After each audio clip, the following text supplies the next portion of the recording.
Hello friends, welcome है आपका मेरे यूट्यूब चैनल पे। तो आज मैं आपको बताने वाला हूँ, आपको क्लास लेने वाला हूँ। यूपी पीसीएस जे से संबंधित क्लास लेने वाला हूँ। तो उत्तर प्रदेश पीसीएस जे से संबंधित मैं क्लास लेने वाला हूँ, पीसीएस जे से। पीसीएस जे में और साथ ही साथ छत्तीसगढ़ का एग्जाम होने वाला है सिविल जज का, उसके लिए भी विशेष रूप से मैं क्लास लेने वाला हूँ। तो आज मैं जो पढ़ाऊँगा, जो जज के पर्पज से पढ़ाऊँगा जज, और मैं पढ़ाऊँगा आपको संविदा अधिनियम। संविदा अधिनियम पढ़ाऊंगा मैं कि संविदा अधिनियम क्या है। तो मैं बताने वाला हूँ संविदा अधिनियम के बारे में। तो भारतीय संविदा अधिनियम को शुरू करने से पहले मैं आपसे कहना चाह रहा हूँ कि अगर आप चैनल पर नए हैं तो चैनल को सब्सक्राइब कर लें, जिससे आने वाली सारी वीडियो आपको मिलती रहे। तो शुरू करते हैं। संविदा अधिनियम जो है 1872 में बन के तैयार हुआ। जो भारतीय संविदा अधिनियम है वो 1872 में बन के तैयार हुआ। ये बात मैं आपको बताना चाह रहा हूँ कि 1872 में संविदा अधिनियम 1872 बन के तैयार हुआ। तो ये जो बना था, ये जो एक्ट था, कानून संख्या थी, कानून नंबर 9 था। जो 1872 में जो एक्ट आया था, संख्या, इसको संख्या करके पूछ लेता है कि 1872 में जो एक्ट आया था, ये प्रीलिम्स के पर्पज से पढ़ा रहा हूँ, प्रिलिमिनरी एग्जाम के पर्पज से पढ़ा रहा हूँ। PRALIMINARY प्रिलिमिनरी एग्जाम के पर्पज से पढ़ा रहा हूँ, ठीक है। जो अभी 3 सितंबर को होने वाला है, 3 सितंबर को जो परीक्षा होने वाली है, जो सितंबर में, तो मैं उसके पर्पज से पढ़ा रहा हूँ। तो भारतीय संविदा अधिनियम 1872 में बन के तैयार हुआ और जो अधिनियम संख्या थी वो 9 थी। अब ये क्वेश्चन आता है कि भारतीय संविदा अधिनियम जब बन के तैयार हुआ तो जो है उसमें कितने प्रावधान, कितने सेक्शन रखे गए। तो सेक्शन की बात कर ले रहे हैं सबसे पहले। तो भारतीय संविदा अधिनियम में मूल रूप से वैसे बहुत से सेक्शन हुआ करते थे। तो वर्तमान में जो सेक्शनों की संख्या है वो है 238 सेक्शन है, ठीक है। 238 सेक्शन है वर्तमान में। तो वर्तमान में 238 धाराएं हैं। देखो, इसका विभाजन हो गया था, एक भागीदारी अधिनियम बन गया था। भागीदारी अधिनियम में इसको कुछ सेक्शन तोड़ दिए गए और कुछ गुड्स एंड सर्विस टैक्स में तोड़ दिया गया। गुड्स एंड सर्विस टैक्स था, जो गुड्स ऑन माल विक्रय, जिसको माल विक्रय अधिनियम बोलते हैं। गुड्स एंड सेल्स सर्विस नहीं, सेल्स। माल विक्रय अधिनियम में इसको कुछ सेक्शन उधर चले गए, माल विक्रय अधिनियम में चले गए कुछ सेक्शन, और कुछ सेक्शन जो है भागीदारी अधिनियम में चले गए। लेकिन वर्तमान में जो सेक्शन बचे हैं वो कितने बचे हैं? 238 सेक्शन बचे हैं। तो वर्तमान में सेक्शंस की संख्या जो है 238 है। इसी पे हम लोग चर्चा करने वाले हैं, 238 सेक्शन पर। तो 238 सेक्शन की चर्चा करने वाले हैं। तो सारे सेक्शन तो नहीं पढ़ेंगे, परंतु जो इम्पोर्टेंट सेक्शन है, जो महत्वपूर्ण सेक्शन है, उसकी चर्चा करेंगे। तो जो पहला सेक्शन है उस पर आते हैं। तो पहला सेक्शन क्या कहता है? तो पहला सेक्शन कहता है, संक्षिप्त नाम बताता है। तो जो सेक्शन 1 है, कभी कभी परीक्षा में पूछ लेता है कि सेक्शन 1 है यानी धारा 1 है, वो क्या बताती है। तो कोई भी जो होता है, चाहे कोई भी सा भी कानून होता है, कोई सा भी एक्ट होता है, तो वो एक्ट जो होता है वो बताता है सेक्शन के विषय में। पहली बात तो यह है कि वो धाराओं के बारे में बताता है। धाराएं होती हैं, और धाराओं में अगर पहला सेक्शन होता है, प्रथम धारा होती है, पहली धारा होती है, तो उसमें उस एक्ट का नाम बताया जाता है और विस्तार बताया जाता है कि इस एक्ट का जो है इसको क्या कहा जाएगा, और विस्तार के विषय में चर्चा करता है। तो सेक्शन 1 भी कॉन्ट्रैक्ट अधिनियम, भारतीय संविदा अधिनियम का भी यही बताता है कि सेक्शन 1 जो है, तो भारतीय संविदा अधिनियम के बारे में बताता है कि इसको, इस एक्ट को क्या कहा जाएगा। तो इस एक्ट को भारतीय संविदा अधिनियम 1872 कहा जाएगा। तो ये पहला तो जो है सेक्शन 1 है, जो संक्षिप्त नाम के बारे में बात करता है। सेक्शन 1 जो है संक्षिप्त नाम के बारे में बात करता है। संक्षिप्त नाम, धारा 1 बताता है संक्षिप्त नाम। संक्षिप्त नाम क्या है? इस अधिनियम को, ये बोल रहा है, इस अधिनियम को संविदा, और संविदा कैसी? भारतीय संविदा अधिनियम बोला जाएगा। और कौन सा? 1872 का। तो ये संक्षिप्त नाम है। इस अधिनियम को, जो अधिनियम बनाया गया, एक्ट नंबर 9 बनाया गया, अधिनियम नंबर 9 बनाया गया था 1872 में। उस एक्ट को 1872 को जो है 1872 में जो एक्ट बनाया गया था, उसको बोल रहा है, क्या बोल रहा है? ये बोल रहा है कि जो एक्ट बनेगा उसका नाम क्या होगा, तो उस एक्ट का नाम होगा भारतीय संविधान अधिनियम। तो एक्ट जो बनेगा उसका नाम होगा भारतीय संविधान अधिनियम, पहली बात। तो सेक्शन 1 कंप्लीट हो जाता है। 1 क्या कहता है, संक्षिप्त नाम के बारे में कहता है। तो सेक्शन 1 कहता है संक्षिप्त नाम, किसका संक्षिप्त नाम, भारतीय संविधान अधिनियम का संक्षिप्त नाम। तो जो संविधान अधिनियम है, 1872 उसकी धारा 1 कहती है, धारा 1 क्या कहती है, एक कहती है कि उसका संक्षिप्त नाम, किसका, इस अधिनियम का संक्षिप्त नाम क्या है, संक्षिप्त नाम कहता है। तो क्या कहता है कि इस अधिनियम का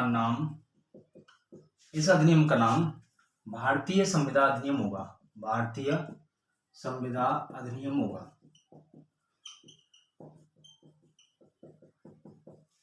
1872 भारतीय संविधान अधिनियम होगा 1872। ये पहली सेक्शन 1 कहता है, धारा 1।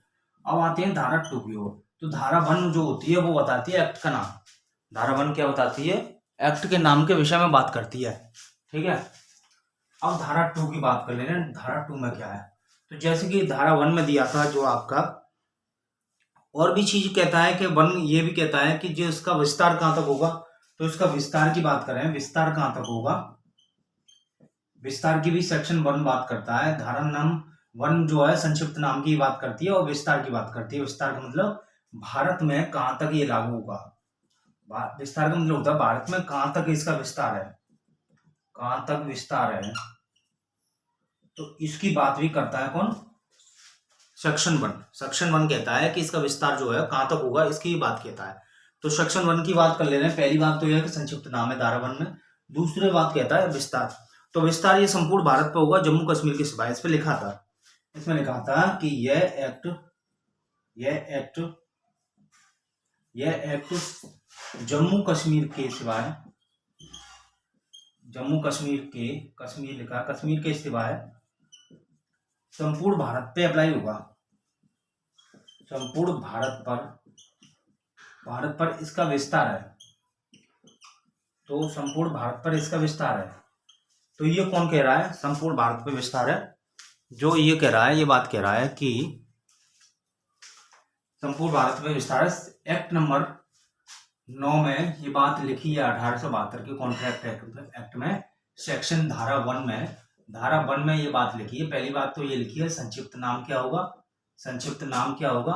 और दूसरी बात है, दूसरी नंबर की 2 बात है, 1 में ही लिखा है, 1 में ही लिखा है कि इसका जो विस्तार है जम्मू कश्मीर पर को छोड़कर संपूर्ण भारत पर होगा। लेकिन वर्तमान की स्थिति क्या है, तो जम्मू कश्मीर भी जो है भारत में अब शामिल हो गया है, एक राज्य बन गया है, ठीक है।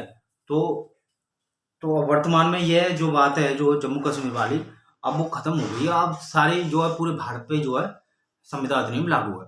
2019 में जम्मू कश्मीर को जो एक्ट थे जम्मू कश्मीर में वो शून्य कर दिए गए, जो वहाँ के स्पेशल एक्ट थे उनको शून्य कर दिया गया। अब क्या है, जम्मू कश्मीर पर भी कॉन्ट्रैक्ट अधिनियम लागू होता है, ठीक है। इतनी सी बात है। तो अब चलते हैं धारा 2 की ओर, धारा 2 की ओर चलते हैं। धारा 2 क्या कहती है, अब धारा 2 क्या कहती है इस पे बात करते हैं। धारा 2 के बारे में बात करते हैं। धारा 2 क्या कहती है, देखो कोई भी एक्ट होता है, कोई सा भी कानून होता है, सीआरपीसी होगी, सीपीसी होगी, जहां तक बहुत से एक्टों की बात है, जितने भी एक्ट बनते हैं, CPC, CrPC, evidence act, SRA, तो उसका सेक्शन 2 पहला कहता है उसके विषय के, उसके विस्तार के बारे में और उसके नाम के बारे में। सेक्शन 1 कहता है उसके नाम के बारे में, जो एक्ट बना हुआ है, और उसका विस्तार के बारे में बताता है कि इसका विस्तार कहाँ तक है। और जो सेक्शन 2 होता है उसका जो है निर्वचन खंड होता है, जिसको निर्वचन जो मैं पढ़ाऊंगा जो हिंदी माध्यम के लिए और होगा, और कुछ मैं शब्दों को इंग्लिश का भी उपयोग करूंगा। इंटरप्रिटेशन होता है, निर्वचन होता है। तो इंटरप्रिटेशन का मतलब होता है कि जो उसमें पारिभाषिक शब्द हैं, जो उसमें बात बोली गई है, उनका अर्थ क्या है, ठीक है, और उसके जो की पॉइंट क्या है, और जो उसका बेस क्या है, उस बेस की बात होती है, वो खंड 2 में, सेक्शन 2 में होती है। तो धारा 2 में इस बात को बोला जाता है कि उसका निर्वचन क्या है, निर्वचन खंड दिया है 2 में। तो जो भी बात आएगी, वो जो परिभाषाएं आएंगी, पारिभाषिक शब्द होता है, डेफिनेशनल क्लॉज होती हैं, वो सब सेक्शन 2 में देते हैं। हर किसी का एक्ट देख लो, चाहे किसी का भी एक्ट देख लो, एक आध दो को छोड़ के, तो 2 सेक्शन होता है। वो उस जो विषय होता है, उस विषय पे जिस पे डिपेंड होता है वो कानून, उसमें जो परिभाषाएं होती हैं, जो शब्द होते हैं, उसको जो व्याख्या करने के लिए सेक्शन 2 बनाया जाता है। तो सेक्शन 2 इसमें भी बनाया गया है कॉन्ट्रैक्ट एक्ट में। तो सेक्शन 2 बनाया गया, तो इसमें निर्वचन खंड है। तो सेक्शन 2 में निर्वचन खंड है जिसमें कई पार्ट्स हैं। तो इस अधिनियम में क्या बोला गया है कि इस अधिनियम में निम्नलिखित शब्दों और पदों को परिभाषित किया गया है सेक्शन 2 में। सेक्शन 2 में, इसको बिगाड़ दे रहा हूँ इस वाले को। तो सेक्शन 2 में कह रहा है कि इस अधिनियम के बहुत सी जो बातें हैं उसको जो डिफाइन किया गया है, परिभाषा दी गई है, व्याख्या की गई है, वो किस में की गई है? सेक्शन 2 में। तो संविदा अधिनियम की धारा, संविदा अधिनियम 1872 की धारा 2 है, वो निर्वचन खंड के बारे में बात करती है। निर्वचन खंड के बारे में बात करती है सेक्शन 2। तो धारा 2 को ऐसे लिख सकते हैं, धारा 2 जो है निर्वचन खंड की बात करती है। निर्वचन खंड में इसमें बहुत सी बातें हैं, जैसे इसमें बताया गया है कि जब एक व्यक्ति किसी व्यक्ति को कार्य करने, जैसे माना कि संविदा क्या होती है, प्रस्ताव क्या होता है, प्रस्तावना क्या होती है, ये सारे निर्वचन खंड सेक्शन 2 में दिए गए हैं। जैसे कोई 2 का 1 कहता है, 2 का 1 की बात चल रही है, 2 का 1 कहता है कि जब कोई व्यक्ति किसी व्यक्ति को किसी कार्य को करने या ना करने, जब कोई व्यक्ति किसी कार्य को किसी व्यक्ति को करने या ना करने से प्रविरत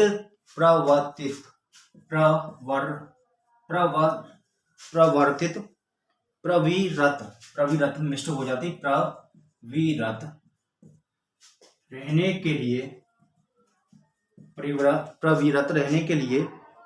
रहने की अपनी रजामंदी किसी अन्य को इस दृष्टि से संज्ञापित करता है कि ऐसे कार्य को या प्रविरत रहने के प्रति उस अन्य की अनुमति अभिप्राप्त करे, तब वह प्रस्तावना करता है, यह कहा जाता है। तो ये इसका अर्थ यह हुआ कि कोई व्यक्ति किसी को किसी कार्य को करने के लिए या तो करने के लिए बोले या ना करने के लिए बोले, और वो व्यक्ति कोई कार्य को ना करे या ना करने की उससे रजामंदी ठहराए, उससे अपनी स्वीकृति दे, तो ये ऐसा कहा जाता है कि उसने वो प्रस्तावना करी है। तो सेक्शन 2 में, सेक्शन 2 प्रवृत्त रहने के, लिख ले रहा हूँ उसको, प्रविरत रहने की अपनी रजामंदी किसी अन्य को, रहने के अपनी रजामंदी रहने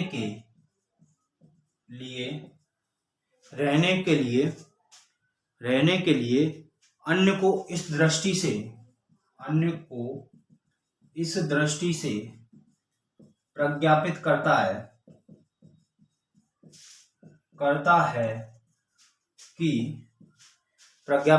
है कि ऐसे कार्य या प्रविरत के प्रति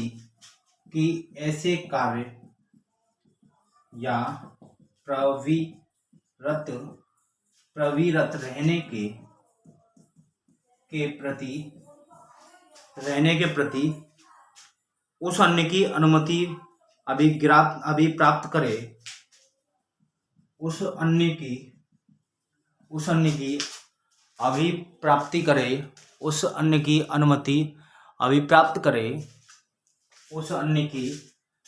अनुमति अभिप्राप्त करे, तब यह कहा जाता है, तब वह प्रस्तावना करता है, तब यह कहा जाता है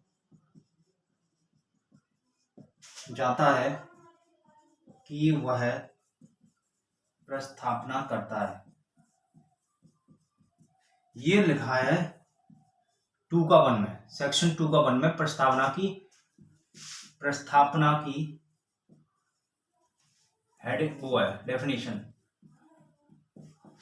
तो ये प्रस्तावना की वो डेफिनेशन है कि वह प्रस्तावना करता है, प्रस्तावना नहीं प्रस्थापना।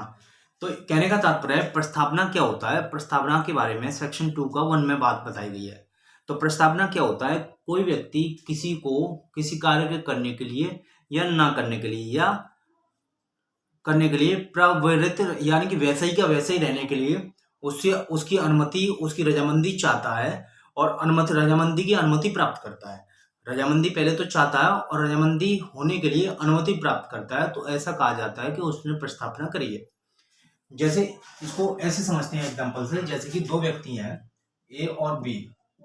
ए और बी दो व्यक्ति हैं, दोनों को जो है ये क्या करता है, इससे कहता है कि आपको सी काम करना है, सी काम करना है। तो क्या करना है, सी क्या कहता है कि वो कह देता है ठीक है, मैं सी काम करने के लिए अपनी अनुमति दे देता हूँ। वो मान जाता है, रजामंदी दे देता है और उस काम को कराने के लिए ए बी की रजामंदी चाहता है सी काम कराने के लिए। कोई सी वर्क है, सी काम कराने के लिए ए क्या करता है, बी की रजामंदी चाहता है और वो उस काम के लिए अनुमति प्राप्त कर लेता है। तो ये कहा जाएगा कि प्रस्थापना हुई, प्रस्थापना हुई। तो ये कहा जाएगा प्रस्थापना हुई, क्योंकि उसने अपनी रजामंदी दे दी, उसने अपनी अनुमति दे दी उस कार्य को करने के लिए।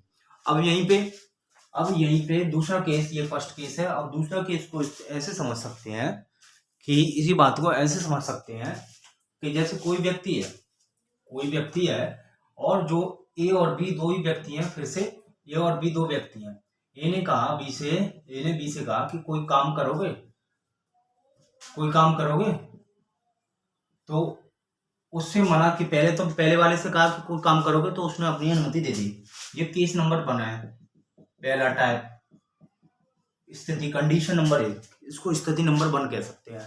तो ए ने बी से कहा कि आप कोई काम करोगे, तो बी ने कह दिया हाँ कोई काम करूंगा, अपनी अनुमति दे दी उस कार्य को करने के लिए। तो बोला जाएगा कि ए ने प्रस्थापना करी, ये प्रस्थापना मानी जाएगी। दूसरा ये कि ए बी से कहता है कि कोई काम नहीं करोगे, वो कोई सी काम नहीं करोगे, तुम कोई नाम दे दिया सी काम ना करने के लिए, बोल दिया सी कोई काम नहीं करेगा। कौन सा काम नहीं करेगा, सी काम नहीं करेगा। बी से ए ने बोला बी से कि तुम कोई काम नहीं करोगे, वो काम क्या था, सी था। तो बी ने फिर से अपनी अनुमति दे दी, कि वो मैं काम नहीं करूंगा, ठीक है। तो ये भी प्रस्थापना है, ये भी क्या है, प्रस्थापना है, ऐसा कहा जाता है। तीसरा केस है कि न्यूट्रल रहना।